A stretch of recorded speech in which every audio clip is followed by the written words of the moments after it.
बिस्मिल्लाहिर्रहमानिर्रहीम। Dear students, अस्सलाम वालेकुम। मैं वकार अरशद, आपका बायोलॉजी टीचर। आइए आज के लेक्चर को डिस्कस करते हैं। Dear students, recall your memory.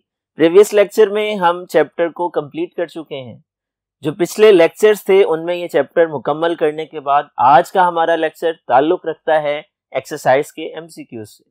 Exercise में दिए गए एमसीक्यूज बहुत अहम होते हैं। डियर स्टूडेंट्स, ये तमाम एमसीक्यूज आपने अच्छी तरह से समझ लेने हैं।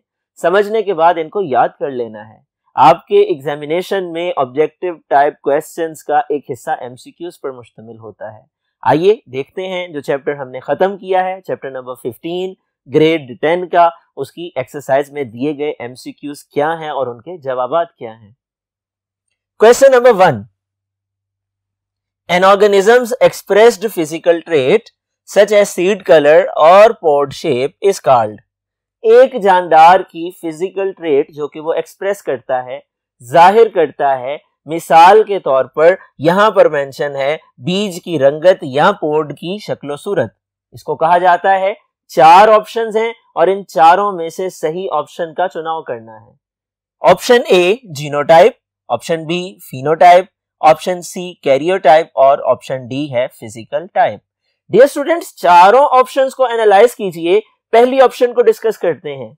जीनोटाइप, जीनोटाइप का मतलब कॉम्बिनेशन ऑफ जीन्स होता है। फिनोटाइप, फिनोटाइप का मतलब एक्सप्रेशन ऑफ ट्रेट होता है। इसी तरह से कैरियोटाइप, कैरियोटाइप का इस स्टेटमेंट से कोई रिलेशन नहीं है और फिजिकल टाइप का भी इस स्टेटमेंट के साथ कोई ताल्लुक नहीं है। दी गई चारों ऑप्शंस में जो सबसे बेहतर ऑप्शन है वो है ऑप्शन बी। आप लोगों ने टिक करना है ऑप्शन बी को और राइट आंसर है phenotype. Dear students, next MCQ question number 2, आइए देखते हैं। An organism has 2 different alleles for a single trait। एक जानदार के अंदर 2 मुख्तलिफ अलील हैं एक ट्रेट के लिए। Its genotype is, इसकी जीनोटाइप क्या होगी? डियर स्टूडेंट्स, देखिए सवाल की स्टेटमेंट को ऑब्जर्व कीजिए, जरा समझने की कोशिश कीजिए। ये सिंपल डेफिनेशन है जो आपसे पूछी गई है और 4 ऑप्शंस दी गई हैं। डेफिनेशन लिख करके पूछा गया है चारों ऑप्शंस में से ये किसकी डेफिनेशन है। तो आपसे लाजिम नहीं है डायरेक्ट स्टेटमेंट के जरिए डेफिनेशन पूछी जाए, आपसे इस तरह से भी डेफिनेशन पूछी जा सकती है। आइए ऑप्शंस को एनालाइज करते हैं। Option A homozygous, option B heterozygous और ऑप्शन सी है हेमिजाइगस और ऑप्शन डी है होमोलोगस। डियर स्टूडेंट्स, स्टेटमेंट का मतलब क्या है? स्टेटमेंट का मतलब है एक जानदार में एक ट्रेट को कंट्रोल करने वाली 2 डिफरेंट अलील्स हैं, तो इसकी जीनोटाइप क्या होगी? हमें पता है जीनोटाइप की 2 इकसाम हैं, या तो वो होमोजाइगस होती है या वो हेट्रोजाइगस होती है। दी गई ऑप्शंस को देखिए, होमोजाइगस और हेट्रोजाइगस दोनों ऑप्शंस दी गई हैं, लेकिन हमें मालूम है कि डिफरेंट अलील्स रखने वाली जीनोटाइप को हेट्रोजाइगस जीनोटाइप कहा जाता है। आप यहां पर टिक करेंगे ऑप्शन बी को जो कि सही जवाब है। इसी तरह से हेमिजाइगस इररिलेवेंट है, होमोलोगस भी स्टेटमेंट से ताल्लुक नहीं रखता है। ये क्रोमोसोम्स के लिए इस्तेमाल होने वाली एक टर्म है। डियर स्टूडेंट्स, आइए देखते हैं next MCQ. Question number 3, in cross pollination between a true breeding yellow pod plant and green pod plant, cross pollination जो कि 2 पौधों में होती है, दोनों ट्रू ब्रीडिंग हैं यानी होमोजाइगस हैं, एक येलो पोड रखने वाला है और एक ग्रीन पोड रखने वाला है। Where green pod colour is dominant, जहां पर ग्रीन पोड कलर की ट्रेट डोमिनेंट है, the resulting offsprings F1 generation will be. बताइए F1 जनरेशन में पैदा होने वाले जानदारों की जीनोटाइप या फिनोटाइप क्या होगी? आइए ऑप्शंस को एनालाइज करते हैं। ऑप्शन ए 1/4 ग्रीन और 3/4 येलो। यहां पर ये ऐड कर लीजिए 3/4 येलो और ऑप्शन बी है ऑल येलो।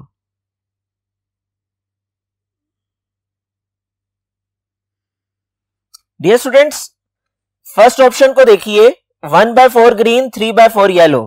दूसरी ऑप्शन ऑल येलो, तीसरी ऑप्शन है 1/4 येलो 3/4 ग्रीन और चौथी ऑप्शन है ऑल ग्रीन। रिकॉल कीजिए मेंडल के एक्सपेरिमेंट्स को। मेंडल के एक्सपेरिमेंट में हम पढ़ चुके हैं F1 जनरेशन में जितने जानदार पैदा होते हैं उनकी जीनोटाइप तो हेट्रोजाइगस होती है लेकिन फिनोटाइप डोमिनेंट वाली होती है।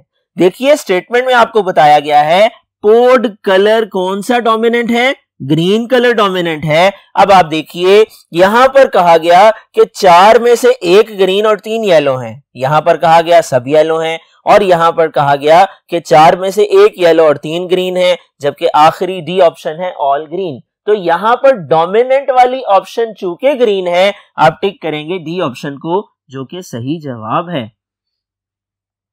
डियर स्टूडेंट्स, आइए देखते हैं नेक्स्ट एमसीक्यूज को, डिस्कस करते हैं उनकी दी गई ऑप्शंस को। Dear students, next MCQ is question number 4। How many different kinds of gametes an individual with genotype capital A small b can produce? Dear students, recall your memory, Mendel law of segregation। हम discuss कर चुके कि Mendel के कानून के मुताबिक जब gametes बनते हैं, गैमीट्स के बनने के दौरान क्रोमोसोम हाफ होते हैं और क्रोमोसोम के हाफ होने पर जीन्स भी अपने पेयर में हाफ हो जाते हैं। आपको जीनोटाइप दी गई है, ये देखिए कैपिटल ए स्मॉल बी। यहां पर जब गैमीट्स बनेंगे 2 कैपिटल ए की जगह 1 कैपिटल ए आ जाएगा, स्मॉल बी की जगह 1 स्मॉल बी आ जाएगा।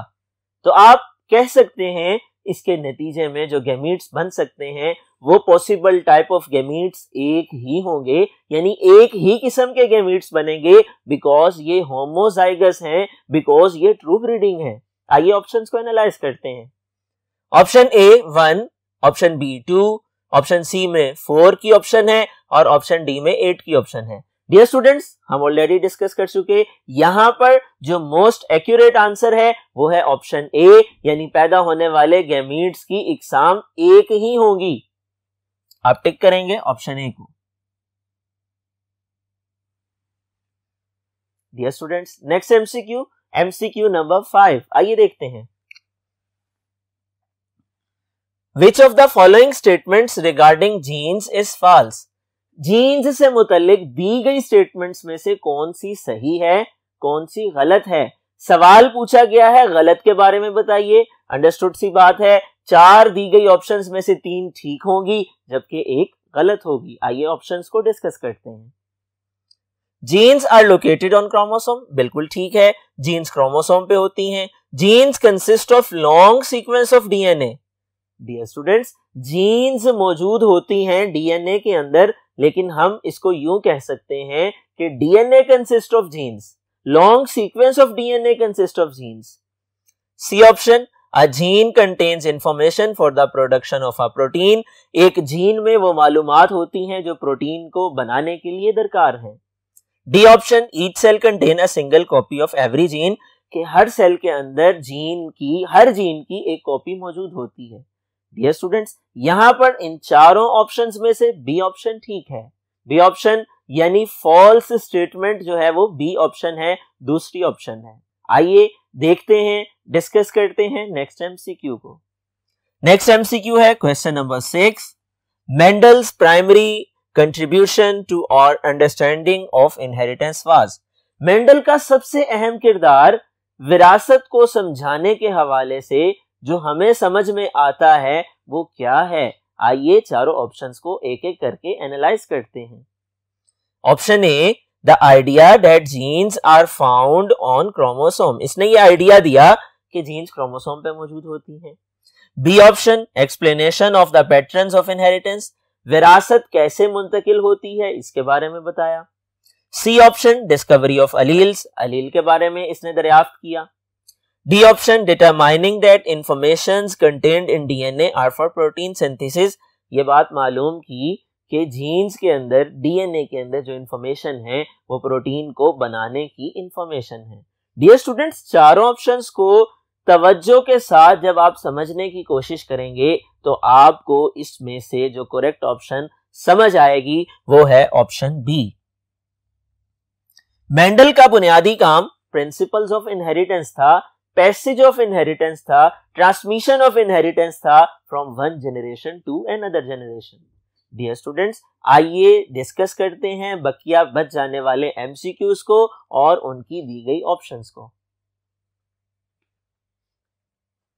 Dear students, next MCQ, MCQ number 7। MCQ number 7 में क्या पूछा गया है, आइए देखते हैं।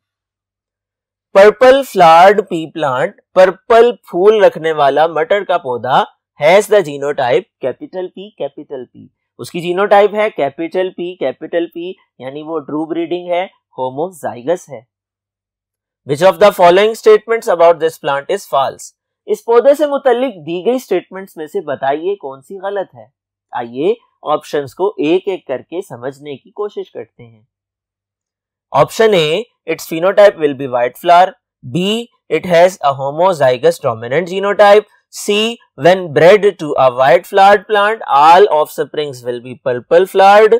और D option है, all the gametes produced will have the same flower color allele.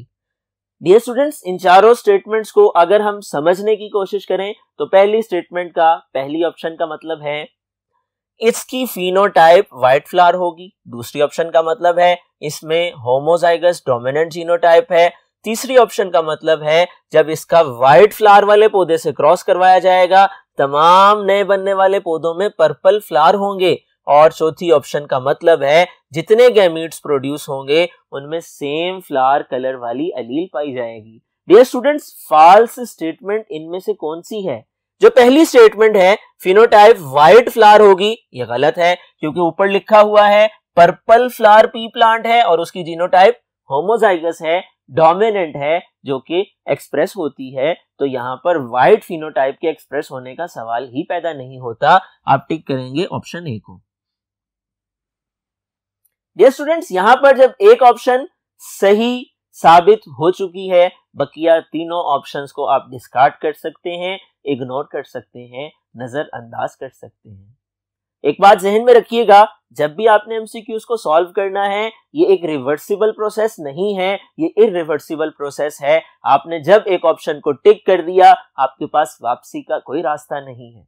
आपने एक दफा एक एमसीक्यू की एक ऑप्शन को टिक करना है, अगरचे आपको सही जवाब का पता है, लेकिन आप अनजाने में या जल्दबाजी में एक गलत ऑप्शन का चुनाव कर लेते हैं, आपके लिए वापसी का रास्ता नहीं है। उस एमसीक्यू की किसी दूसरी ऑप्शन को जो कि सही है आपके मुताबिक टिक करने का मतलब यह है कि आप पहले ही से अपने नंबर खो चुके हैं। आप अपने नंबर इस एमसीक्यू में जो कि हासिल होने थे उनका हक खो चुके हैं, क्योंकि एक एमसीक्यू में एक सबसे बेहतर ऑप्शन होती है और आपने उसी एक ऑप्शन को टिक करना होता है। इसलिए आपने खुली आंखों के साथ और दिमाग के साथ, तवज्जो के साथ सोचना है, समझना है, फिर सही ऑप्शन को टिक करना है। डियर स्टूडेंट्स, आगे देखते हैं नेक्स्ट एमसीक्यू क्या है। आज के लेक्चर में एक्सरसाइज के एमसीक्यूज में जो आखिरी एमसीक्यू है वो है एमसीक्यू नंबर 8। एमसीक्यू नंबर 8 में पूछा गया है, चार्ल्स डार्विन जो कि एक साइंटिस्ट था, उसने ये तस्वुर पेश किया, organisms produced many more offspring than can possible survive on limited amount of resources available to them. Charles Darwin ने ये कहा कि जानदार बहुत से नए जानदार पैदा करते हैं जो सर्वाइव कर सकते हैं लिमिटेड रिसोर्सेज पे जो कि उन्हें मुयस्सर हैं।